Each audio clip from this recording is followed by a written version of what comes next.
New Zealand, an island nation isolated from the rest of the world by thousands of kilometres of open ocean. Landscapes forged by titanic forces. Peaks carved by fire and ice. Rugged coastlines and primeval forests. Over millions of years, these islands and neighbouring Australia became extraordinary evolutionary laboratories. Bizarre species found nowhere else on Earth emerged and thrived. Many of New Zealand's native species share an unusual characteristic: gigantism. To discover why some species grow to such large sizes, scientists are exploring their remote habitats. Birds, fish, and insects grow to giant proportions. Why did some species evolve to be so large?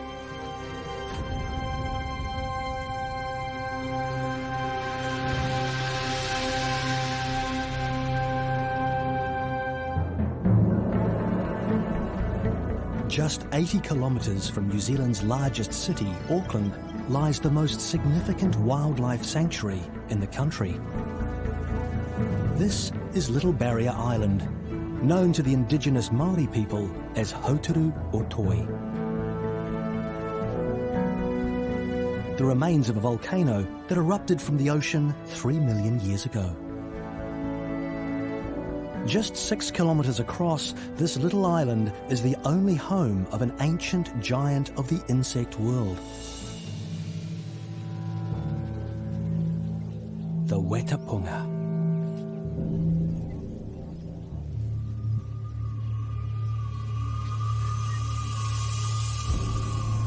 Little Barrier is so special that for more than 100 years, the government has tightly controlled access. But a research team has been granted permission to investigate one of its most unique residents. Lee Joyce is a Department of Conservation ranger. It's an arc, really. It's like New Zealand used to be, and I always say it's like it could be in the future as well, and hopefully should be. It's like stepping back in time. You know, you go into the forest and it feels ancient.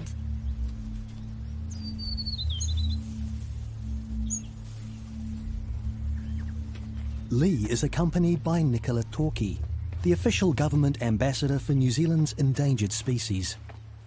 I'm particularly interested in discovering some of our really special invertebrates. And in particular, I really want to see a weta, which are thought to be the heaviest insect in the entire world.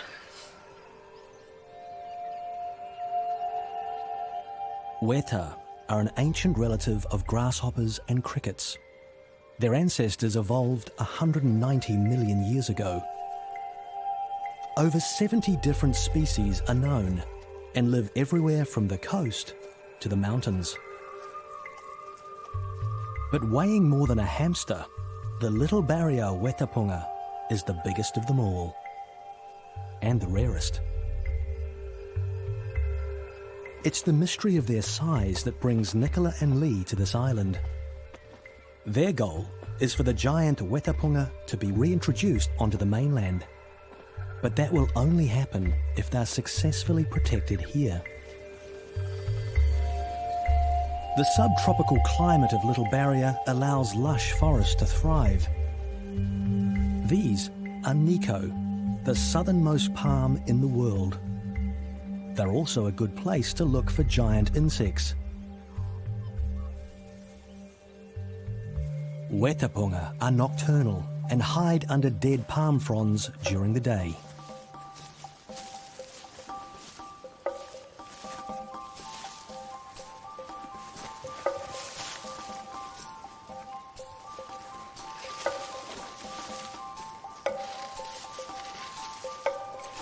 I got one. Whoa! He's making an escape. There we are. A male. Oh, you found one? Yeah. Oh, wicked. He's a beauty. He is lovely. Look at the colour on him. Yeah, he's quite dark, eh? He's amazing. He's quite feisty. Whoa, they like your head, Nick. It is only since humans arrived in New Zealand 800 years ago that wetapunga have become endangered. Their existence today is remarkable. They have survived for 180 million years, outliving the dinosaurs. I know that early Māori called them wetapunga, which basically meant the god of ugly things, that they were a bit frightening. But in fact, you know, he's fairly docile. He's not biting. He doesn't want to hurt us. They look heavily armoured and dangerous, but wetapunga are in fact harmless. This has led to their numbers being driven to the edge of extinction by introduced predators like rats. Since the early 20th century, they ceased to exist in the wild outside of this island. Their only defence is to raise their spiked legs in the hope it will scare predators away, or make a desperate jump for freedom.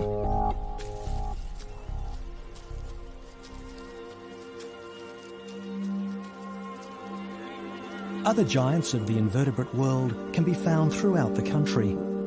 This 20-centimetre long stick insect has evolved to perfectly mimic a twig and hide from the eyes of predators.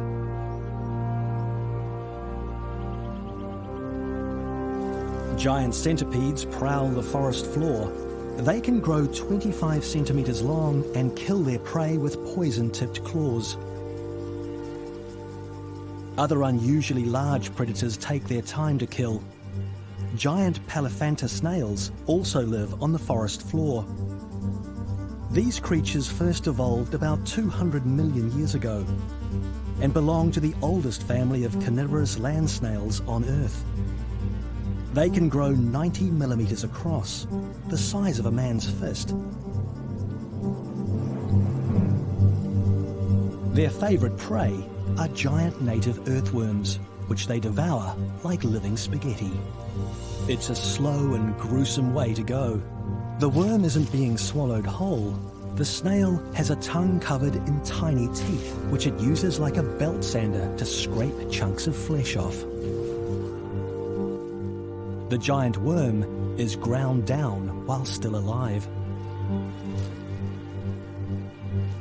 New Zealand's extraordinary giant invertebrates are found nowhere else in the world. It's a phenomenon known as island gigantism. The research team carefully release their male wetapunga. To fully appreciate the scale of these insects, Nick and Lee continue onwards in search of a female, which can grow even bigger.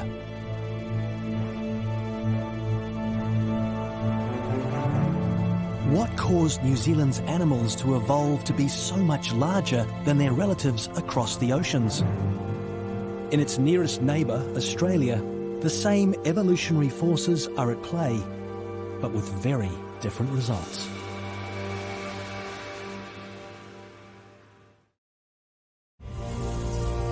To understand the giants that evolved in New Zealand, we need to travel to its nearest neighbour, 2,000 kilometres away across the Tasman Sea. A very different land, dry, flat and vast. Australia.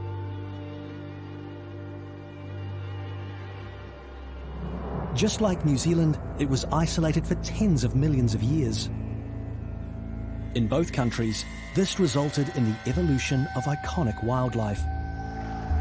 Although similar forces are at work in both nations, Australia's animals took a very different direction. Narracourt in South Australia is famous for two things: wine and caves. When the owners of a local vineyard were excavating, they got a surprise. Their bulldozer fell through the ground. Underneath the vineyard, a graveyard, sealed for hundreds of thousands of years. This is a very special cave. It was found about 12 years ago, but at the time we just didn't have the capacity to do it justice. Paleontologist Dr. Liz Reed and her partner Steve took a quick look in the cave and realised it held something very special. The vineyard owner sealed up the entrance to protect it, and no one has been inside it since, until today. And we're now at the point where we can go in and excavate. So this is incredibly exciting because we have no idea what we find.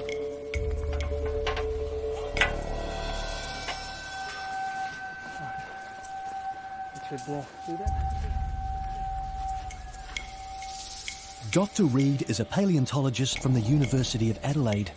Her team hopes to find the remains of a group of giant animals unique to Australia, extinct giant marsupials known as megafauna.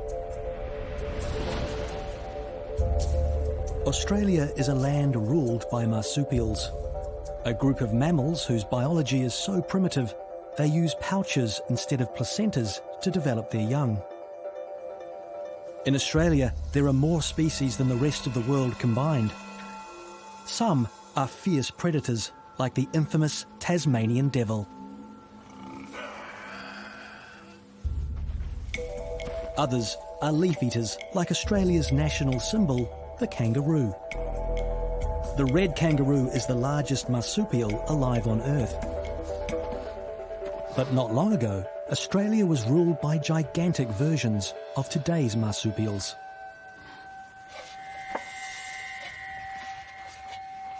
The team believes the remains of these mega marsupials could be inside the cave and might shed light on these extinct species.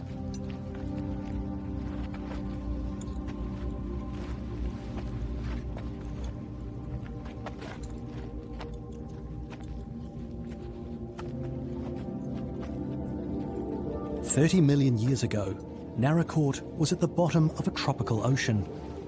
Sediments turned into limestone, which was then lifted up above the surface again.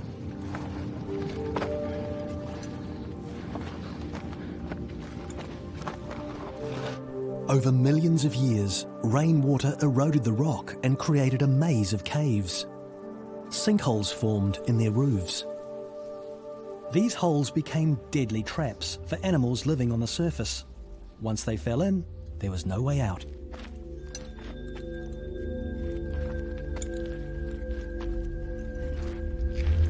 When Liz and Steve saw the main fossil chamber for the very first time, they knew it was a treasure trove of fossil remains.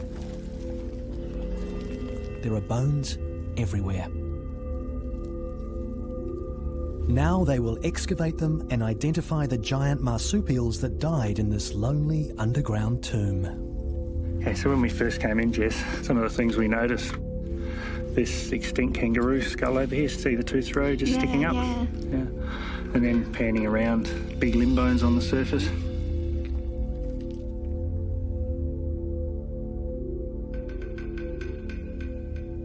It's going to take a little while before we get there, but it's a really nice one.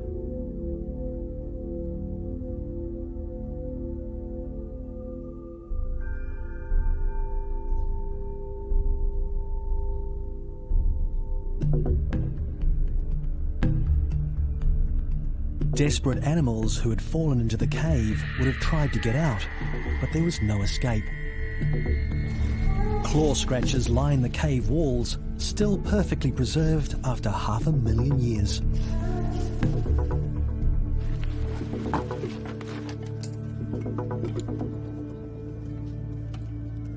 Every square inch will be painstakingly studied. It will take years to cover the whole cave. Some people might think it looks quite tedious and boring sitting there in a cave for hours on end digging one little square of sediment, but that area I was just digging, I found so many bones of multiple species. So I often think of it like a jigsaw puzzle, except I don't start with a box with a picture. I have to try and piece it together myself. But what I'm digging up are pieces of history, pieces of time. So for me, that is so intriguing to be rebuilding part of Australia's history that's now lost. Yeah, I think I'm ready to lift it, Liz. Steve has found the skull of an extinct kangaroo, perfectly preserved hundreds of thousands of years after it fell into the cave.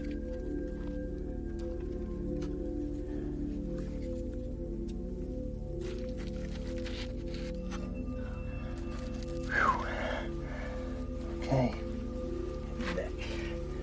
Excellent work, Steve. Nice. Nice skull. Really stunning. It's a very young juvenile of an extinct short-faced kangaroo. This would have still been in its mother's pouch when it entered the cave, probably. One of the main differences between marsupials and other mammals is how they bring up their young. Marsupial babies are born much earlier and crawl into their mother's pouch to finish their development.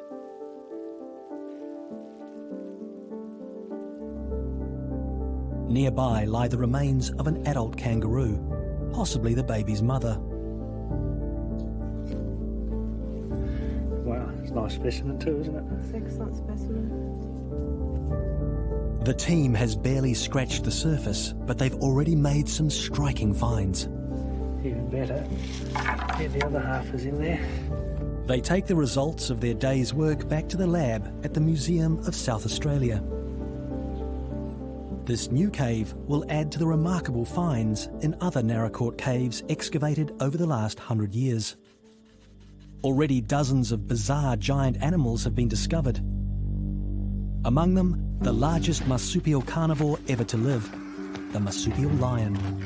Weighing as much as 160 kilograms, marsupial lions would have easily rivaled modern tigers in size.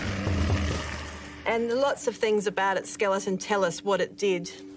The most striking would be those teeth, the very sharp blade-like premolar tooth that acts like scissors, just slices flesh off its prey. Very powerful animal and certainly a formidable predator. The marsupial lion preyed upon giant kangaroos, and the largest marsupial to ever live, a massive wombat called Diprotodon that weighed almost 3 tons. And as Australia became drier, gigantism was a good survival strategy.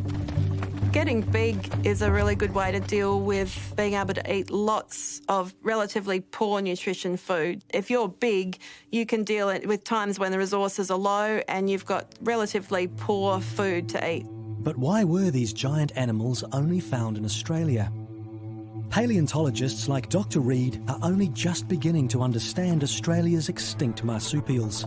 This new cave discovery will provide vital new pieces of the puzzle. It would be impossible to overstate how important this cave is, and it's been a surprise for us. It exceeded our expectations. There's so much more bone, more species than we thought. This is an incredible find, one of the most significant in decades, and it really can tell us a lot of things about the megafauna and build on this amazing story that we know from the Naracoorte region. Another nice specimen. So that makes that one complete. That's beautiful.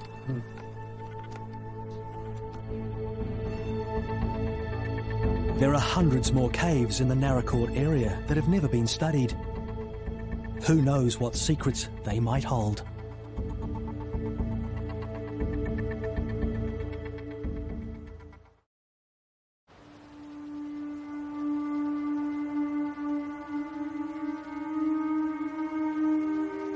South Pacific neighbours New Zealand and Australia are home to some of the most dramatic animal examples of island gigantism. A phenomenon where wildlife evolved to massive proportions on island environments. But why did Australia end up with giant marsupials while New Zealand has giant birds and insects? To solve this mystery, we must travel back to an ancient age when the two lands were joined together.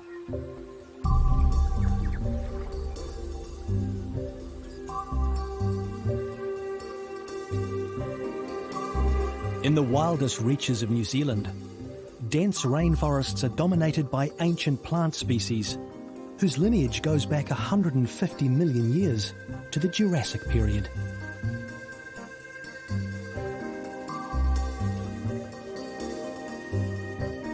The kings of the canopy are a group of primitive trees called podocarps.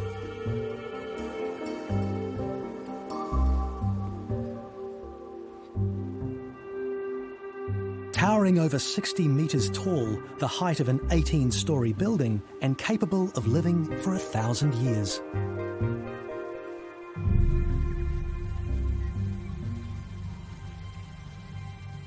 Fossil pollen has revealed some species have remained unchanged for 180 million years.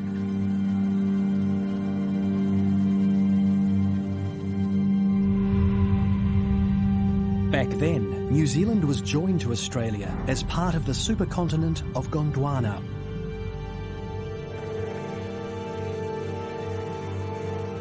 And ruled by a group of giant reptiles, the dinosaurs.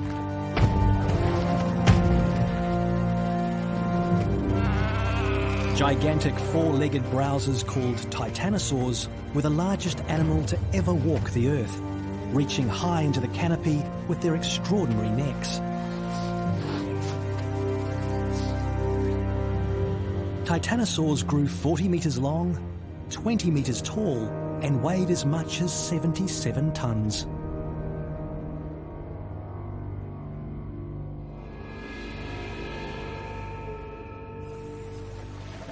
Dinosaurs dominated all of Gondwana, including ancient New Zealand and Australia. But since then, the two landmasses have taken very different evolutionary paths. 80 million years ago, New Zealand split from Gondwana and drifted away on its own into the Pacific Ocean. Australia remained attached to the supercontinent and a few million years later was colonised by small, ancient marsupials. Then one of the most destructive events in history occurred.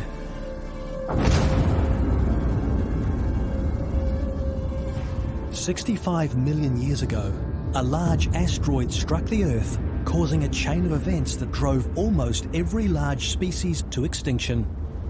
Being huge didn't help the dinosaurs. Debris from the extraterrestrial collision blocked out the sun, smothering the forests and wiping out most of the planet's food supply. The only survivors were small animals which needed less food. Small marsupials survived the mass extinction, and 45 million years ago, Australia broke away, taking them with it. Modern mammals hadn't reached Australia yet, so the marsupials had it to themselves. With the dinosaurs gone, they had no competition and evolved to become giants.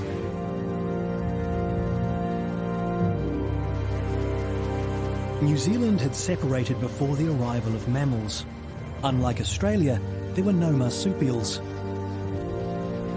However, there were birds.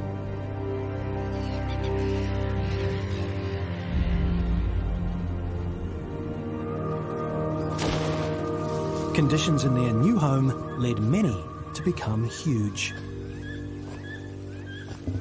The giant moa was the tallest bird ever known, up to 3.5 metres at full stretch.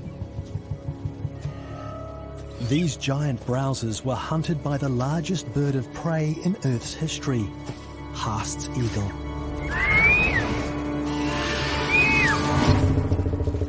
Both moa and giant eagles became extinct when the first humans to reach New Zealand hunted them into oblivion.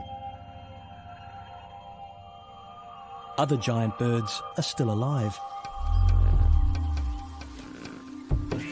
The kakapo is a primitive parrot, the heaviest in the world, that evolved to climb in the forest canopy and feed on the fruit of podocarp trees.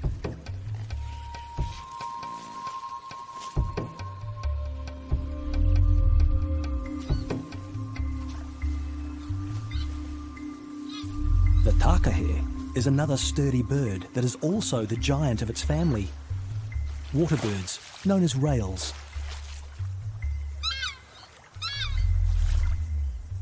And until humans arrived 800 years ago, there were no rodents scavenging on the forest floor. So weta took their place. Since it had broken away from the rest of the world before mammals reached it, New Zealand became a land of giant birds and insects.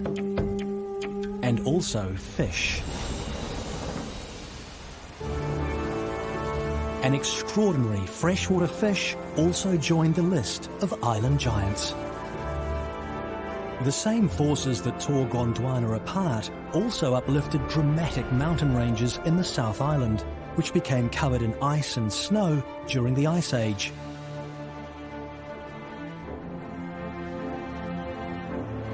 Glaciers carved out huge gouges in the land, which filled with water, forming narrow lakes.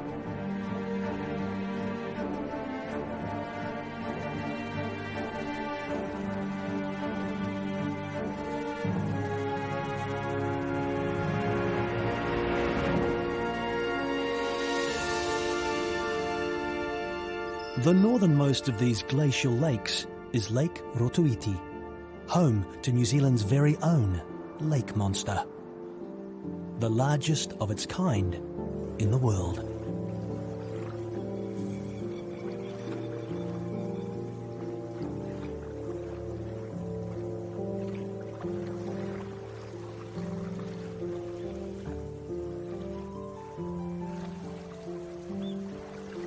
Dr. Don Jellyman is an expert in these giants and is on a quest to figure out why they grow so large.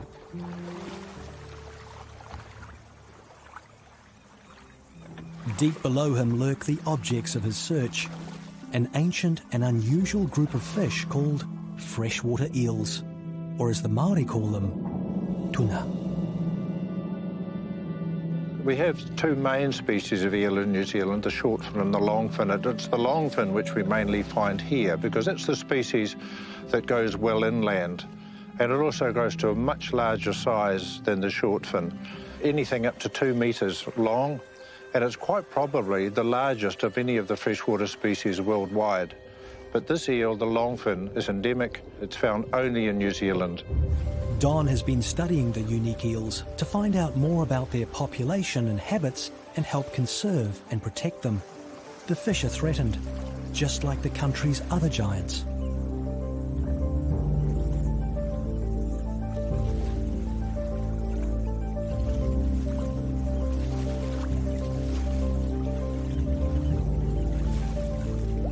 The giant eels lurk deep in the lake during the day. But as the shadows lengthen, they begin to emerge from their hiding places and hunt.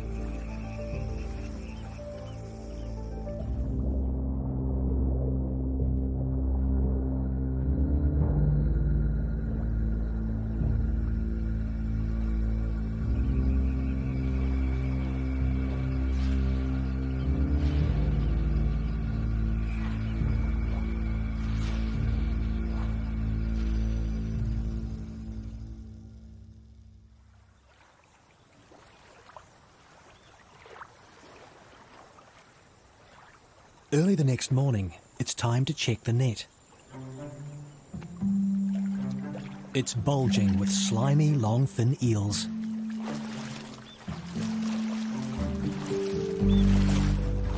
To calm the eels down while he measures them, Don uses a natural anaesthetic, clove oil. It gently tranquilizes the giant eels. Oh, she's a beaut. She's just over 1 metre long, 101 centimetres. And we know they only grow at about 1 centimetre a year, so she'd be pushing 100 years old. Quite amazing, isn't it? Slow growth rates in these cold glacial formed lakes. You don't have much of a feeding zone around the edge because they're so deep. So there's not a huge amount of food, so they grow slowly. And there are much larger eels than this lurking in Lake Rotoiti. They've been reported as growing up to 2 metres and weighing up to 25 kilograms. Mysteriously, males never grow longer than 1 metre. The giants are all females. Eels can absorb oxygen through their skin. This one will happily breathe out of water as long as Dawn keeps her skin wet. Longfin eels are the top predators in New Zealand's many lakes and rivers. They've evolved incredible senses to help them find their prey. You can see the nostrils there, ones that people call the horns. where the water is taken in and it comes out this other little nostril just in front of the eye. Because eels have a phenomenal capacity to smell. It's a very, very highly developed sense. They kind of call them the equivalent of freshwater bloodhounds, because they just need one molecule of some substance in the nasal cavity and they can detect it. Once they've sensed their prey, they wait patiently until it's close and then make a surprise attack at blinding speed. Yes, she's starting to get a bit wriggly. I was going to show you her teeth, but I'm not sure I want to put my fingers down her throat at the moment. There we go. Now, those teeth are very small and facing backwards. So you can put something down there, but you try and pull it out, and it's almost impossible. So they're small grasping teeth, which means they're great for coming up to a piece of prey and they'll latch onto it. And if it's too big, they'll grab it and start twisting. And they can do 10 or 12 revolutions a second, so they spin quite rapidly. And those little teeth there just really get a good grip. And certainly you wouldn't want a big eel like this grabbing hold of you.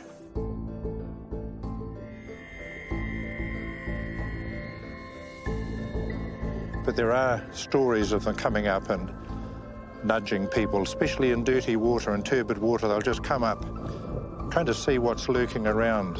I've only ever been bitten a couple of times, and it's been my own fault on both occasions. There are 19 species of freshwater eel in the world, found on all the major continents. Yet New Zealand's female longfins are almost twice the size of their continental cousins. Why have they been the subject of island gigantism and not the males? It turns out living quietly in Lake Rotoiti is only part of this remarkable animal's life cycle. While they live here, they are preparing for an epic journey across the Pacific Ocean.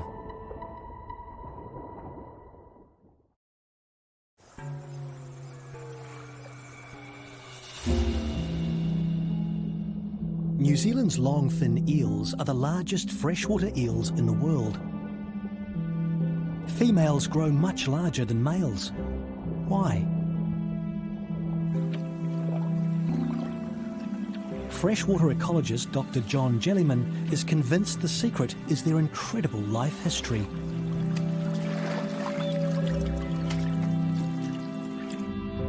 Eels first evolved in the western Pacific Ocean, near present-day Indonesia, and soon spread around the world. When they first reached New Zealand around 20 million years ago, it had already broken away from Gondwana and was isolated deep in the South Pacific. The only other fish in the rivers were small and harmless. These are banded kakapo, a member of an ancient group called galaxids that first evolved on Gondwana and drifted off with New Zealand when it broke away.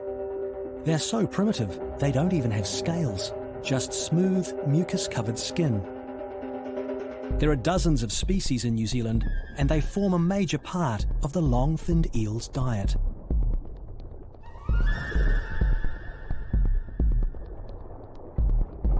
With no predators or competition and plenty of small fish to eat, the eels thrived. And in New Zealand, they've done particularly well because the other species of native fish are really quite small and often quite uncommon. So it was kind of a wonderful opportunity for eels to arrive and to kind of take over the environments. And so they're found throughout New Zealand, right from lowland swamps and estuaries, right through to our high country lakes. But there's a catch to living in eel paradise. These eels must make a mysterious and epic voyage back into the tropical ocean to reproduce. They don't let anything get in their way. And they will even travel over land for short distances if they have to. All freshwater eels are basically a marine species that have invaded freshwater. Now, the significance of that is that they all still spawn in the tropics. So they're marine spawners, and because they originated in the tropics, they go back to the tropics. It means a very long journey, maybe 3,500, 4,000 kilometres, depending where you start from in New Zealand. The exact location of the longfin eel's spawning ground is one of the great mysteries of New Zealand natural history. No one has ever seen it, but Don and his colleagues are getting closer and closer to tracking it down by attaching satellite tags to migrating females. They leave the coast of New Zealand and all head in the same direction, northwest, towards the tropical ocean surrounding the Pacific Islands. And it turns out that our most successful tags, the ones that stayed on the longest, were over towards New Caledonia, between New Caledonia and Fiji. We think that's probably where they spawn. When they reach their secret spawning ground, males and females mass together and release their eggs and sperm into the water. Then, after possibly spending 100 years building up to this one moment, they die. Their offspring start life as leaf-shaped larvae called leptocephalus. No one has ever seen this stage in New Zealand's longfin eel. The larvae then somehow find their way back to New Zealand over 3,000 kilometres of ocean, carried by wind and currents. Nobody knows how they navigate to their home islands. Another mystery of the longfin. The leptocephali spends 9 or 10 months at sea, and it comes back towards New Zealand, and then it metamorphoses into the baby eel that we call a glass eel, so a little eel about 6-7 centimetres long, like a miniature adult. They come into fresh water, and then the freshwater life history starts from there. The young eels can climb 40-metre obstacles. Even waterfalls don't stop them.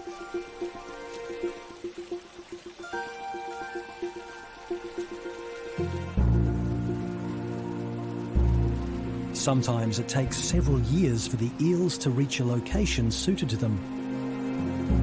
But once she's safe in a deep glacial lake like this, an eel may spend the next 100 years preparing for the ultimate journey. Don is convinced this is why New Zealand's female longfin eels grow larger and older than any others, as a strategy to increase their success of reproducing. Is because they're the biggest species around and they're not really subject to much predation pressure. There's not much that's going to eat you when you get that big. The females can hang around and get very big. And when they do that, they have a very large number of eggs. So a female eel of this size might have 2 or 3 million eggs. But if it delays its migration to the sea to maybe a metre and a half, it might have 20 or 30 million eggs. So big, big benefits. And hanging around, getting old, getting big, lots and lots of eggs. Okay, old girl, we'll put you back. Any year now, this giant female will decide to begin her one-way 3,000-kilometre journey to New Caledonia. For now, she is safe in Lake Rotuiti and can afford to take her time. She may wait for decades, slowly growing larger and increasing her fat reserves and eggs. An island giant, ready for a mysterious and epic journey.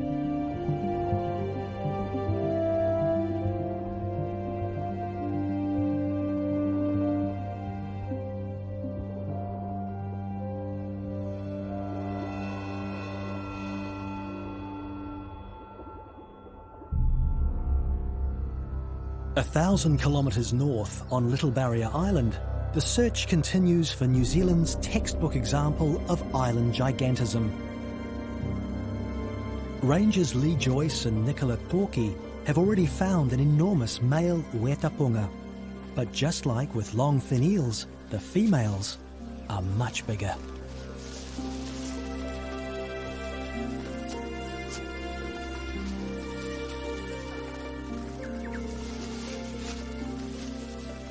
Found one. Have you? Yep. I just found it underneath that thing. There she goes. She was down under there. She is enormous. She's beautiful, isn't she? Let me come around on top of her. Well done. There we go. Look at that. Oh, wow. That is Walk onto something you. very special. Wow. That's amazing.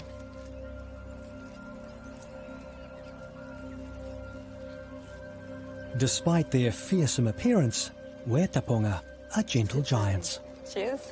She's not that frightening though, is she? No. She's not aggressive at all. Little antennae are just waving around. She's trying to figure out what's going on.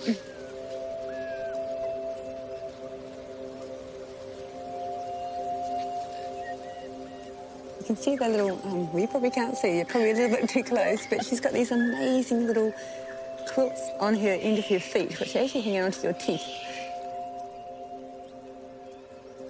Like eels, it's an evolutionary advantage for female wetapunga to grow larger than males so they can produce more eggs and increase their chances of reproducing.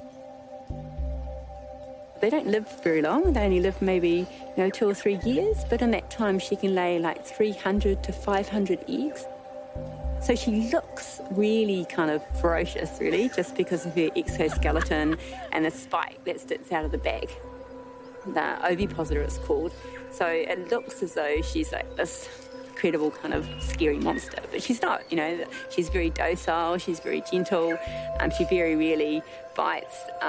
She might raise her legs up if she's in alarm, but her ovipositor, the spine out the back, is actually for laying her eggs, and she'll push that down into the ground when the soil's nice and moist, and it splits. Her eggs actually come down the middle, so it's like a little channel, I guess, a little tube that helps you put the eggs underneath the soil deep enough that they won't be disturbed. Yeah, so they're amazing. They're incredible critters. Okay, shall we pop her in and see how much she weighs? Tricky to get in there. Okay, oh, pop that down there. And leave her walk in.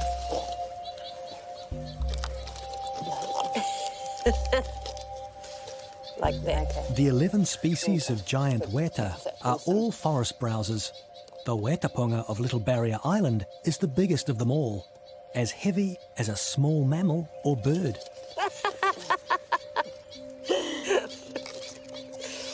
There you go. Okay. Oh, yes, 32.8. I would say definitely heavier than a sparrow. Yep. And she's been on your head. Yeah. The heaviest wetapunga ever recorded weighed over twice the weight of this female, 71 grams, 3 times the weight of a mouse. This is a true island giant. When people think of New Zealand wildlife, people tend to go straight to kakapo or kiwi, some of the big charismatic megafauna, but it tends to all be birds, and yet our invertebrate fauna is something very, very special. I mean, island gigantism has occurred here because we don't have any native four-legged mammals, and these beautiful things have evolved to fill the niches that in other places things like rodents would take up. With few threats from predators and no competition from mammals, New Zealand's animals evolved with an eye towards getting big and increasing their chances at reproducing. Throughout its 100-million-year history, New Zealand and its unique wildlife have adapted and evolved. While it's impossible to say what new adaptations the next 100 million hold, for now, New Zealand remains a land of giants.